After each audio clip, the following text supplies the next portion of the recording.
So al-Raghib al-Isfahani, he was talking about the different types of blessings, and he was basically about to make a defense of these blessings and show how they can actually be really important to the cultivation of virtue and the cultivation of an ethical life. Al-Raghib al-Isfahani doesn't want us to think that virtue is in just living out in a cave somewhere with no family, dirt poor, right, with sort of like rejecting the world. He says that no, that these sorts of things, actually the blessings of this life, Allah gave them to us for a reason, and if we properly harness them, then they can be used actually to help us become virtuous, ethical people. So we talked about wealth and how important wealth is to some of the acts of worship that a Muslim can perform, such as zakat and such as hajj and other things, and how having a certain amount of wealth opens you up to certain avenues or opportunities of worship that aren't otherwise open to you. Then al-Raghib al-Isfahani, he defends the idea of blessings of the family. He says that the family is something that, again, he's not saying that you have to have a great family situation in order to be a virtuous or ethical person, but if you do, it's really, really helpful.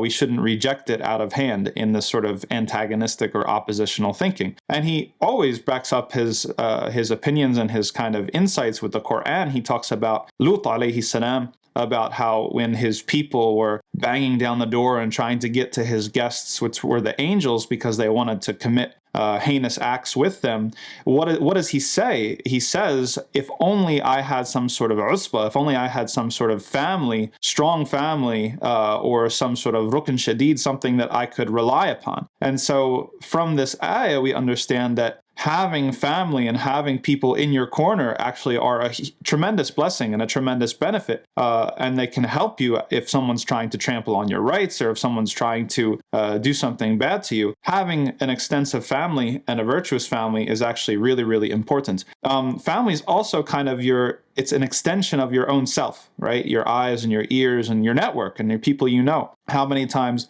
for people who are kind of born into a Muslim family, their future spouse comes from somebody that the family knew, or their future job comes from somebody that the family knew, right? So these sorts of things, we can treat knowledge, Islamic knowledge, and we can think of virtues as the same, right? If you have a particularly virtuous or ethical person in your family tree, then that increases the likelihood that you're going to take them as a role model and as a mentor and actually kind of model your own behavior off of them. So again, we're not saying that these things are essential, that if you don't have a virtuous family that you're done for, but certainly it's going to help. And this should give us pause and make us think about how we're constructing our families, right? Because every single one of us, we get to a certain point where we want to get married, we want to have kids, we want to kind of construct this family unit with, other sort of mentors for our kids and people that are going to be potential role models for our children. So we have to think very, very carefully, because every single one of us wants better for our kids than we had ourselves. So if you're thinking, man,